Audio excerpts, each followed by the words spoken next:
No início de 2019, Susan Campbell tinha 68 anos e levava uma vida que, vista de fora, parecia pacífica, quase silenciosa. Ela fora casada por 42 anos com Robert Campbell, um homem meticuloso ao extremo, do tipo que anotava as despesas em cadernos antiquados e sempre dobrava os recibos da mesma maneira. Moravam em uma cobertura em Los Angeles que nunca pareceu realmente um lar, mas como uma extensão organizada da mente de Robert. Nessa fase, a existência de Susan era ditada por longas rotinas e hábitos herdados.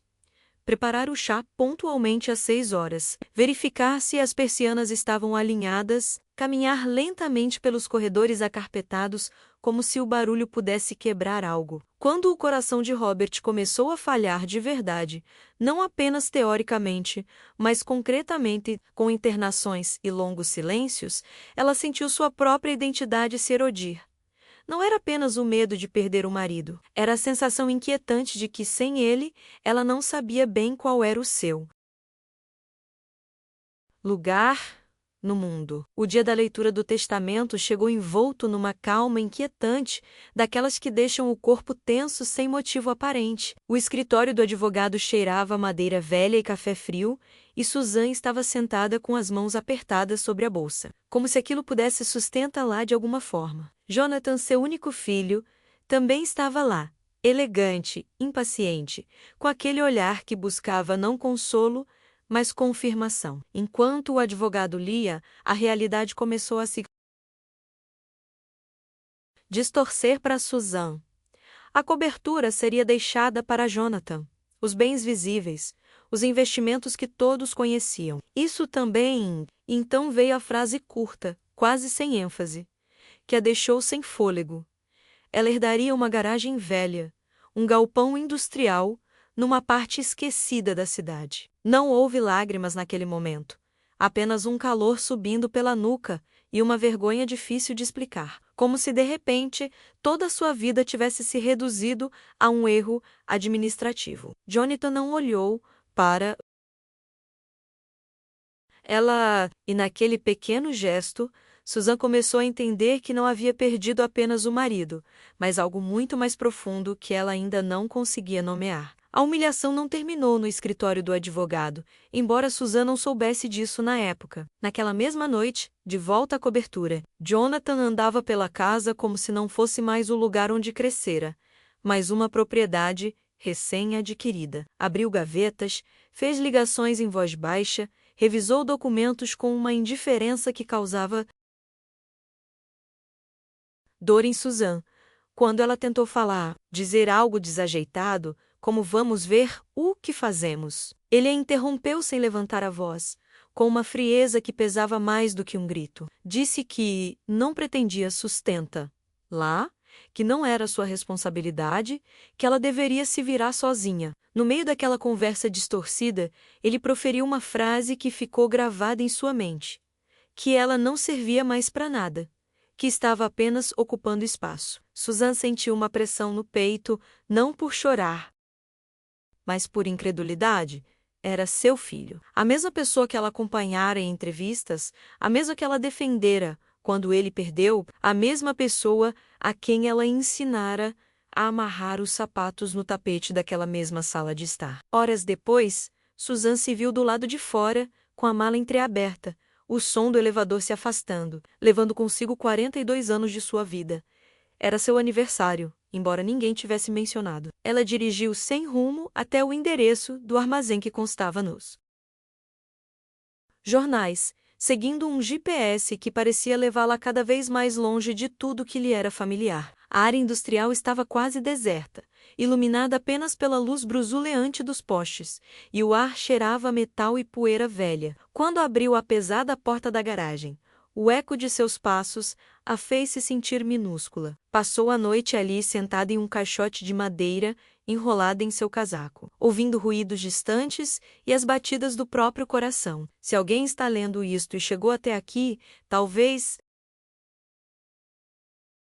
entenda essa estranha sensação de tocar o fundo do poço em silêncio. Às vezes, ajuda a saber de onde estamos sendo lidos, porque esse tipo de solidão não conhece fronteiras nem idades. Com os primeiros raios de sol da manhã, Susan acordou com o corpo rígido e a garganta seca, como se tivesse passado a noite retendo algo além do frio. A garagem, agora claramente visível, começou a revelar detalhes que ela não havia notado na escuridão.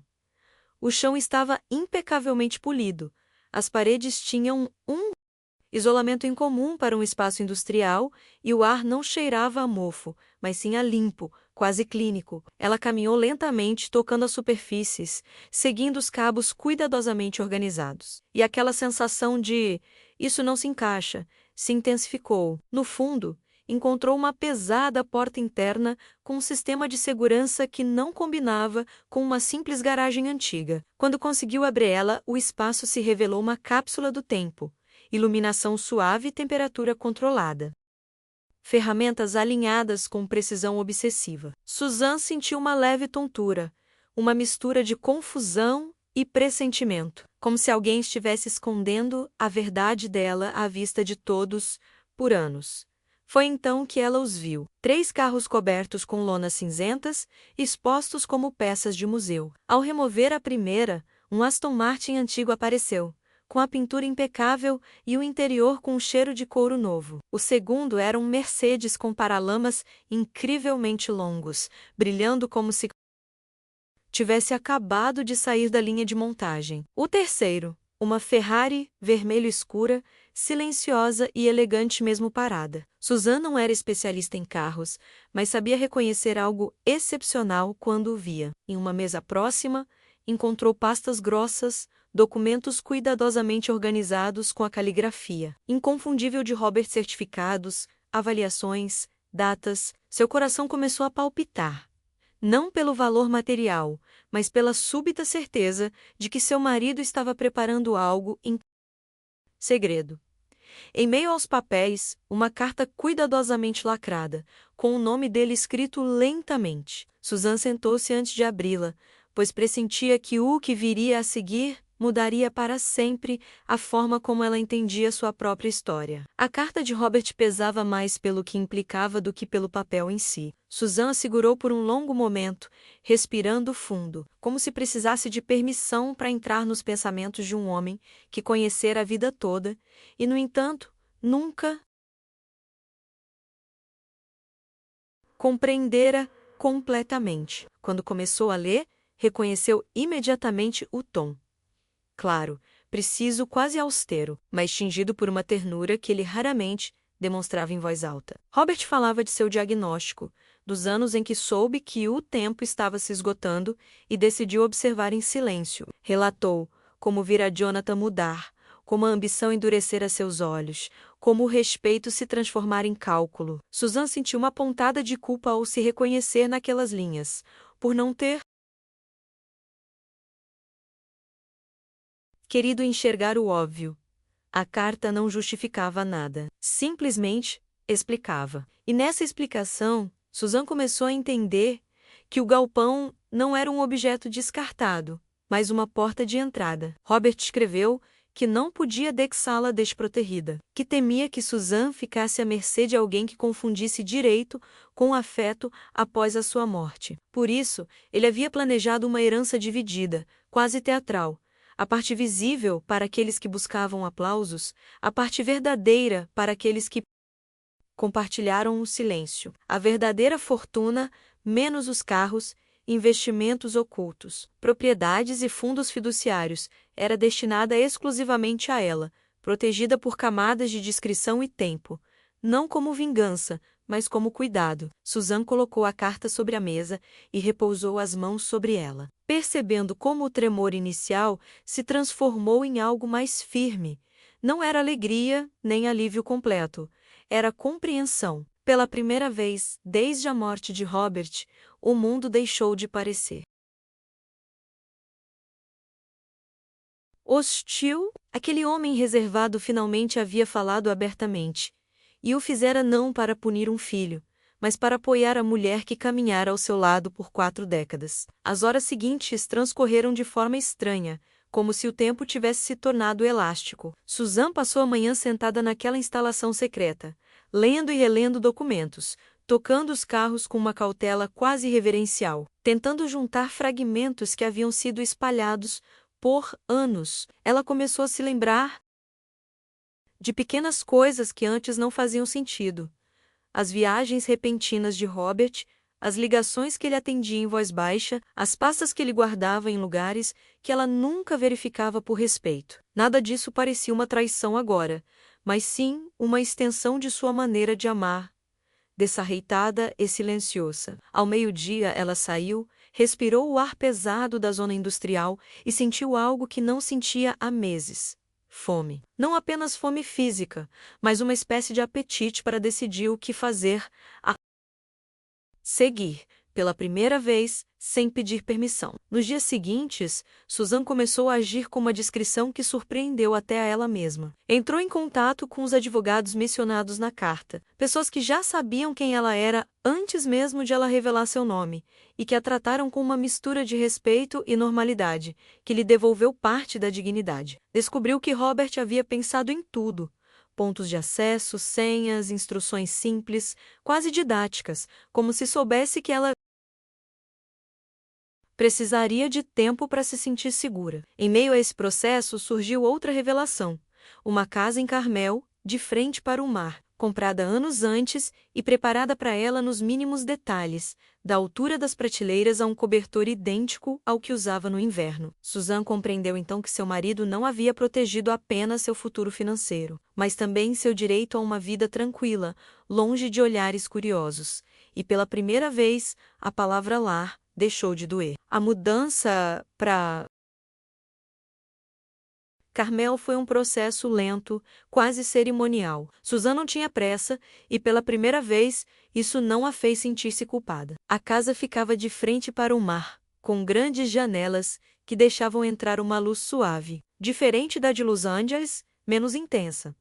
Havia silêncio, mas não vazio. Um silêncio vivo, acompanhado pelo som constante do mar e pelos vizinhos que a cumprimentavam sem curiosidade excessiva. Susan caminhava descalça sobre o piso de madeira, explorava gavetas, abria armários e se pegava chorando por pequenos detalhes, como encontrar xícaras já colocadas na prateleira mais confortável para sua altura. Não eram lágrimas de pura tristeza, mas de gratidão. Alguém havia pensado nela com carinho. E isso começava a curar algo que havia sido quebrado na noite em que seu filho fechou a porta. À medida que Susan se adaptava a essa nova vida, Jonathan começou a encarar uma realidade que não tinha nada a ver com o que havia imaginado. A cobertura, agora exclusivamente dele,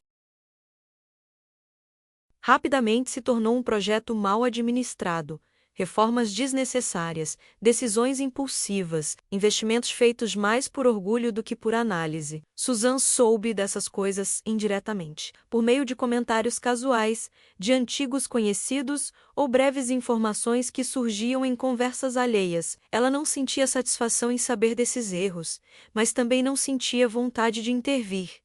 Algo havia mudado dentro dela. Ela não se sentia mais responsável por sustentar um adulto que havia decidido romper o vínculo. O distanciamento permitiu que ela visse com clareza que o amor nem sempre envolve resgate e que às vezes cuidar também significa deixar ir. Mesmo que doa admitir, o contato entre mãe e filho foi inexistente por meses. Até que, numa tarde, o telefone de Susan vibrou com um número que ela reconheceu imediatamente. Jonathan não estava ligando para saber como ela estava ou para juntar as peças do quebra-cabeça. Ele estava ligando porque havia descoberto inconsistências.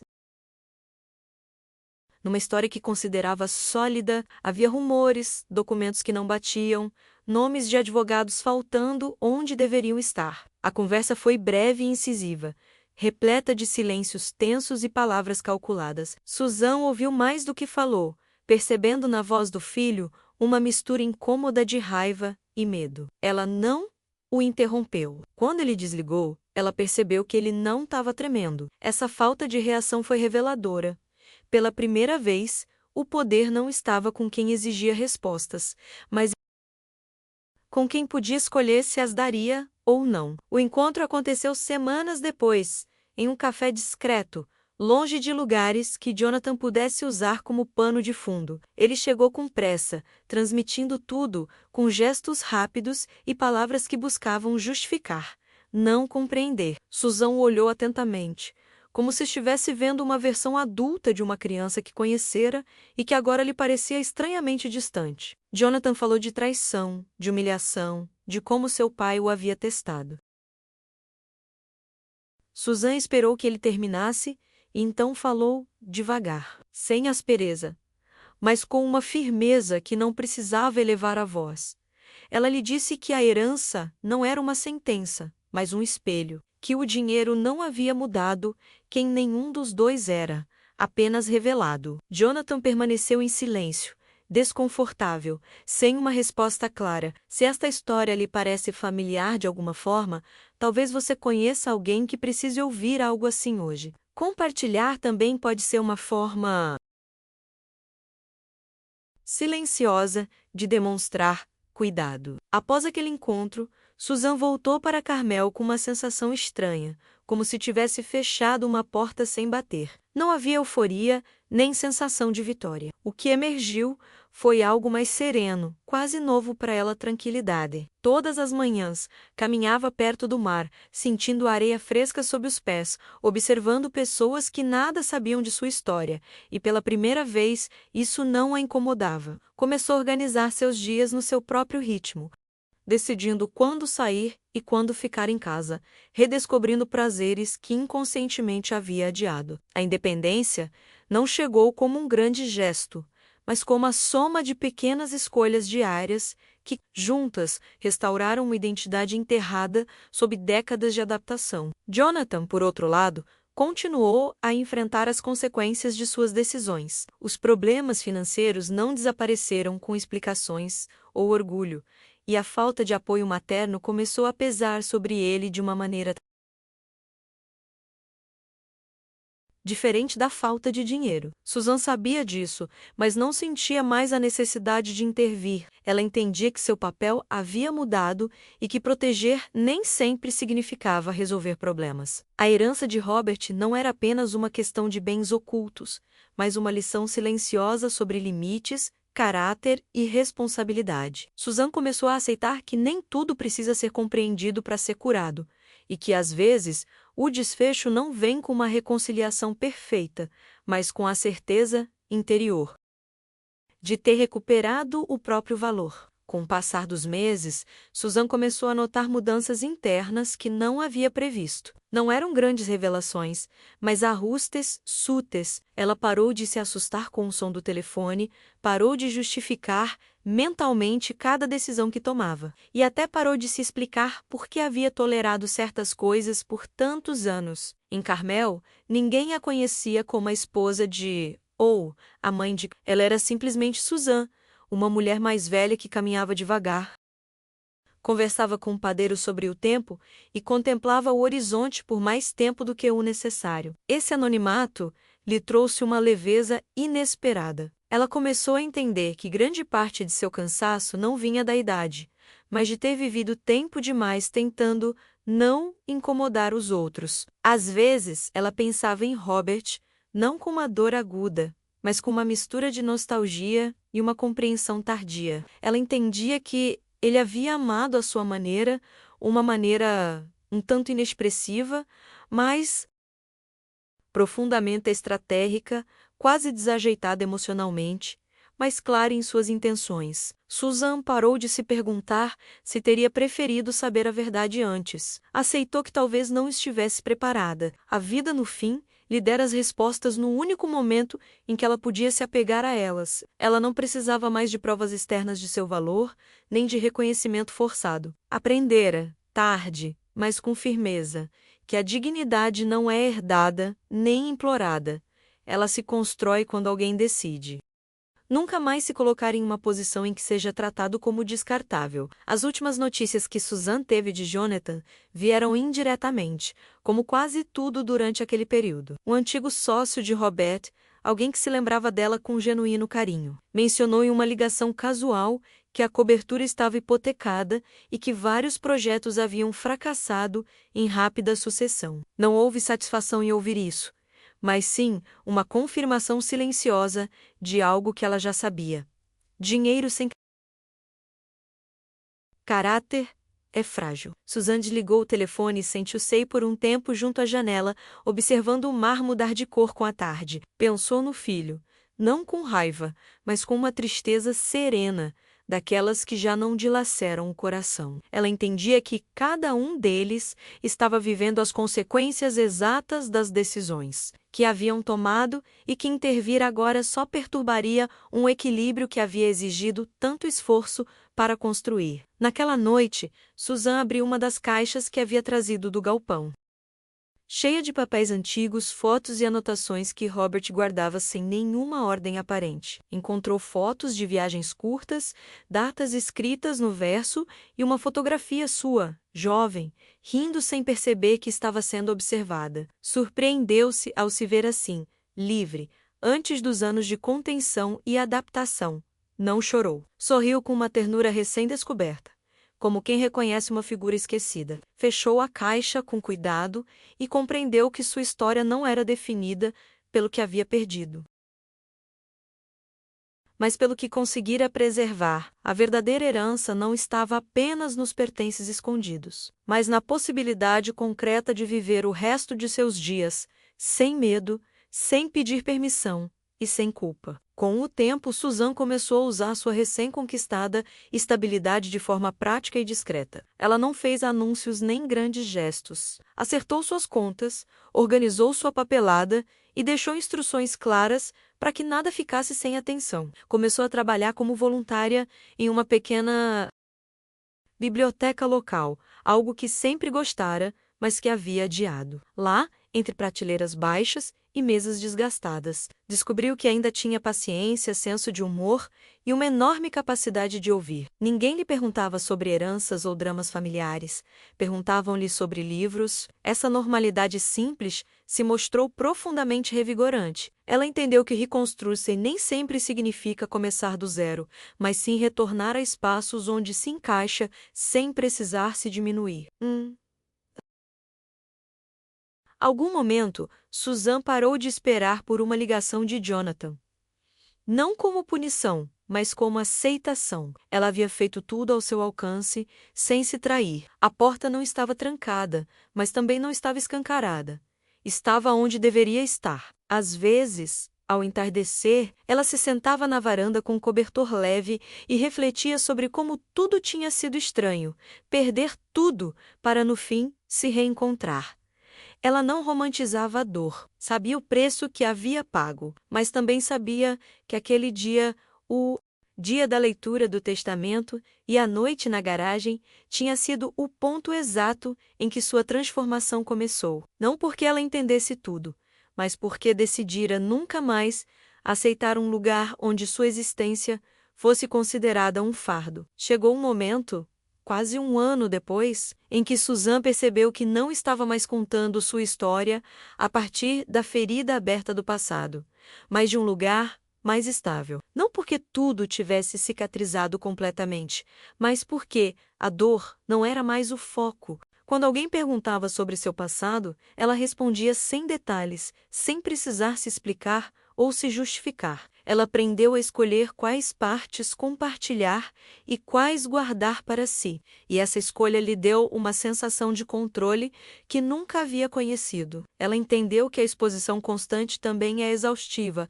e que se proteger não é se esconder, mas sim se controlar. A mulher que passou uma noite em uma garagem fria não precisava mais demonstrar força. Ela a carregava dentro de si.